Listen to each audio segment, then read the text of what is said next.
You see, I had this struggle in my life. And, on the one side, I was sensing the joy and experiencing that. And yet on the other side, I just look at my life right then and go, God, you know what? Some things in my life don't make sense. And I had heard stories, like many of you, I've heard stories all of my life about believers overseas. I'd hear about the believers in the underground church in China. I'd hear about all these conversions and people in India that were giving their lives to the Lord and just giving everything up. I'd always heard of these stories, and I'd hear about these guys that no one really knows about, but somehow they've led millions, like literal millions of people to the Lord. Like somehow through their discipleship, through their sharing, through these networks, it's to the point of millions. Oh man, I hear these stories of these guys who it seems like their lives match up to the scriptures. And I'm looking at my life and I'm going, gosh, I don't know that mine does. In fact, I know in some areas it doesn't.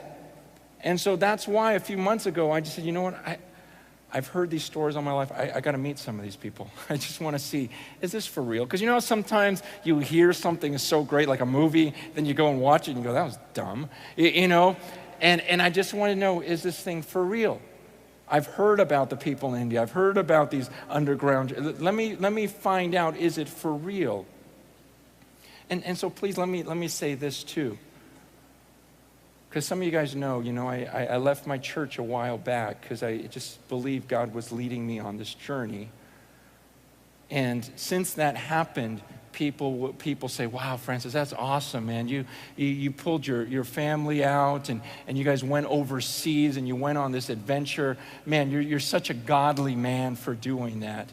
And I just want to dispel any rumors and make sure you understand it's not because I was godly that I went overseas. In fact, it's quite the opposite. It's because I was ungodly that I went overseas. It's because I looked at my life and I go, man, right now at that point I'm lacking the boldness. I don't think I have the guts to say everything that God wants me to say. I don't think I have the guts, to be rejected. And so I want to go meet some people who do have the guts to do it, and I want to learn from them. So don't get any thought in your mind of, oh, what a holy spiritual guy up there. He went over there and he helped the people around the world. No, it was the exact opposite. I was so weak and I saw this ungodliness in my life, and I go, man, I want to go and I just want to learn. Man, many of us who've been on missions trips, maybe we had that mindset, I'm going to help. You get there and you realize, wow, I have a lot to learn from these people. And when I was in India, I had the experience of preaching to a group about this size, and they were the persecuted church. Many of them had lost family members. They've seen family members beat to death and everything else. And so I'm just going, man, I don't even know what to say to you guys. I don't know why I'm on the stage. Talk to me. I want to hear your stories. And I started talking to some of these people. There in India, I was interviewing this lady who's holding this, her little baby, and she was breastfeeding, so it's kind of, okay, I'm asking her, just questions about persecution, and she starts telling me the story.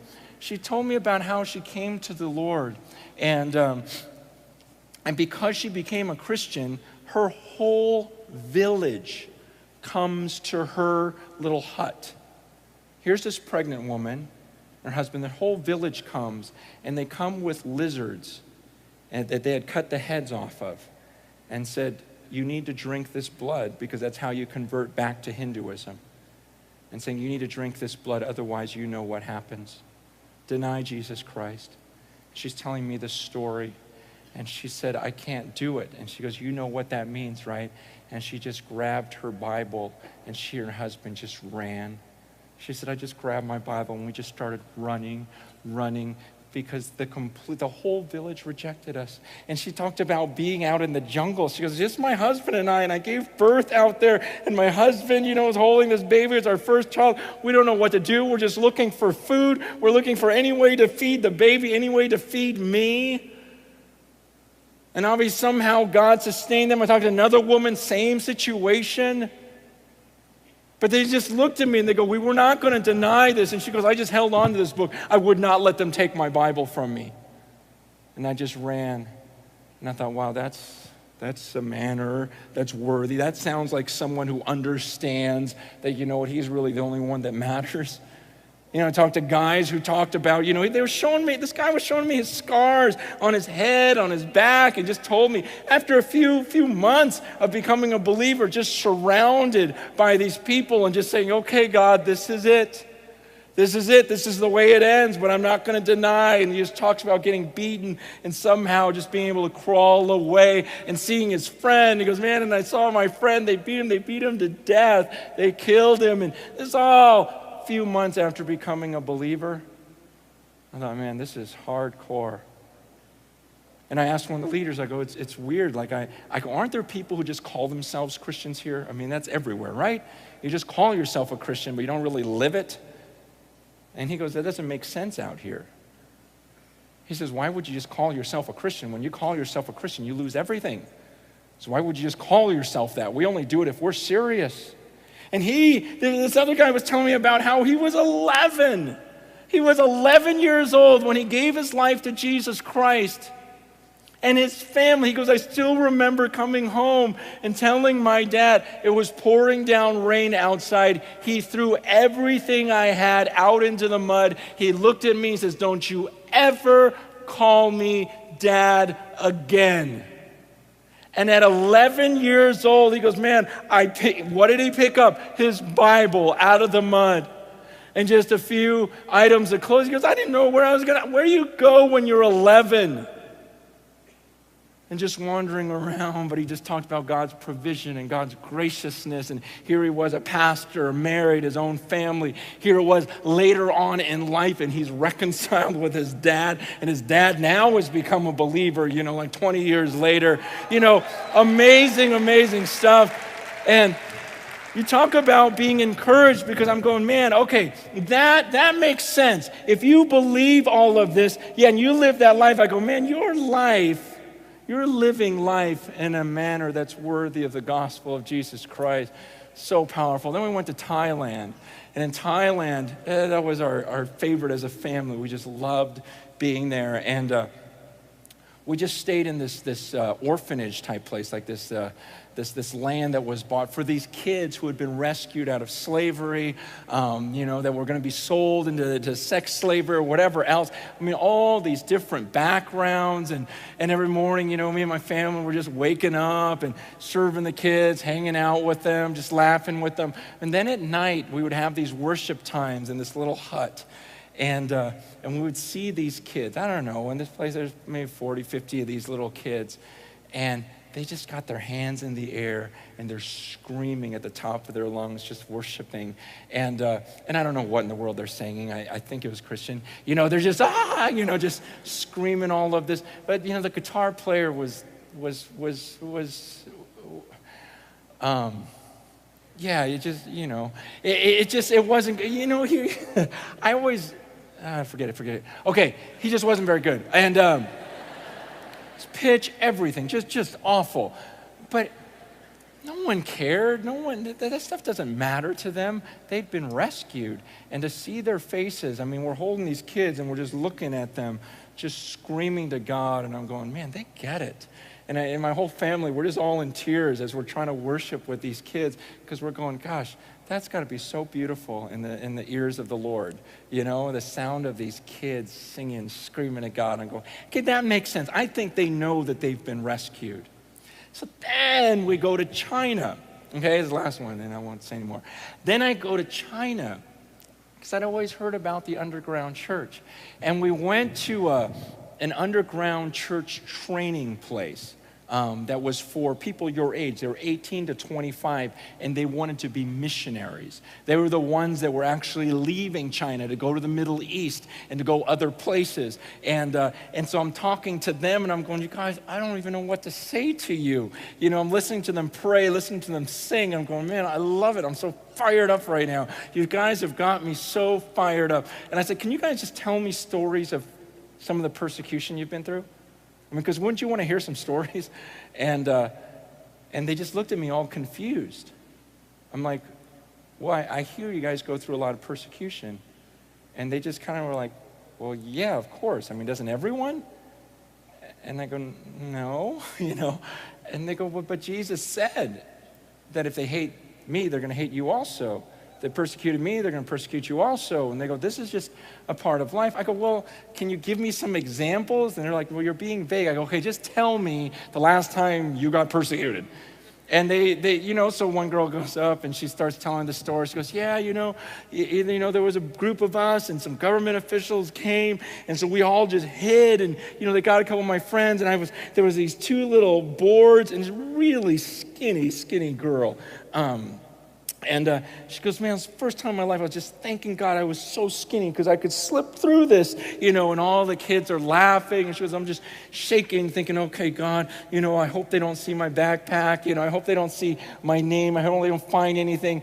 I'm thinking, wow, that's so intense. And she could just hear them walking below her and just trying not to breathe and just telling. And she's just saying, it was so cool, though. She just kept thinking, this is it. This is the way it's supposed to be. Another guy gets up and he talks about how same thing happened. These government officials come, and then he says, but we thought, man, there's only 3 of them and there's 14 of us, so we just screamed, run. And so we, and he's telling the story and everyone's just laughing. He goes, and so we start running. He goes, and they start shooting. They start firing bullets, but we knew they were bluffing. They fired in the air, and we were taught in our training, never stop running. So we just all kept running, and he's just laughing. He goes, man, and I was just running thinking, God, this is so cool. This is so cool, And I'm listening to these guys. You guys would have loved them. I wish I could have recorded it, but then, it's kind of illegal, and we would all have been killed, But it's just, it was just the joy. The joy. And you see, I expected some of the devotion. I expected the passion, but they were so happy, like we would just hang out with them and laugh and everything else. But they kept questioning me. They go, wait a second, why is it so strange? Why do you want to hear these stories? And I go, okay, where I come from, things are different. I go, where I come from, do you understand that we have these buildings called churches? And we have a bunch of them, and you kind of choose which one you attend. And I said, and this was the weirdest thing. I said, see, so some people they might even attend one, and then they realize, well, the music is better here, and they'll switch. And these students start laughing hysterically. I mean, I don't know if this ever happened to anyone else that's been speaking and you didn't mean to be funny, but everyone laughs, so you just go with it and go, yeah, I'm funny. It was one of those moments where I seriously was not trying to make anyone laugh. I'm going, it's just kind of a weird thing, like we'll switch, if the child care is better here, then parents will switch to that church. And they start laughing hysterically at everything. I go, no, if service times are better, if the speaker is better, and they're laughing, oh, you'll make us laugh, and I'm just like, no, I'm not trying. I'm not. This is just, and it was the weirdest thing. It was the weirdest reaction. I even asked my daughter, because she was there with me, I go, was that freaky or what? I mean, they were laughing. It was like I was doing this comedy routine when I'm just going, no, that's just the way we do things here. But as they laughed, I just thought, wow, you're right. That doesn't really make sense, does it? It doesn't make sense. And I look at their life, I go, your lives make sense. And then I start thinking, man, India, there's over 1 billion people there. China, there's over 1 billion people there. Just those 2 countries, man, that makes up about 40% of the Earth's population. The U.S. makes up about 4.6% of the Earth's population. See, we'll listen to stories and go, man, that's weird. Ooh, they're strange over there. No, we're the strange ones. In fact, some of them laugh and go, man, that's so weird. Like it's all consumer driven. Like you'll just sing songs for a certain while. Give me a better one. Give me a better beat. And we just consume. Oh, this church isn't quite meeting up my expectations. They're just looking at Scripture and going, how in the world does that match up to making disciples? And as I listened to them, I just thought, man, you know what? You're right. I mean, and some of this is laughable, the way we do some of these things. But I got so excited to come here. I really did. Because I think more and more of us are aware of that, right? Don't you just look at certain things in your life and go, that doesn't make sense, right? You look at certain things and you go, man, I'm looking at this and I believe in hell. Why would I be living this way? I believe in Matthew 25. Why am I spending all my money on myself? We're starting to question and ask these things. And I look at this generation, even as we were worshiping, I'm there on my knees, begging that holy God. I go, God, I want to be a part of a generation. I want to be a part. I don't want to do this by myself.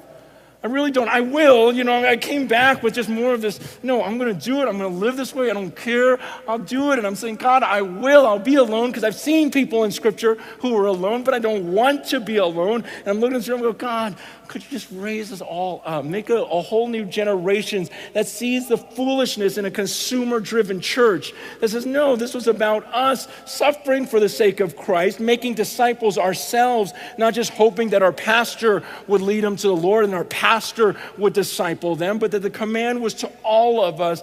Well, God, could you just raise up an army, here in the U.S.?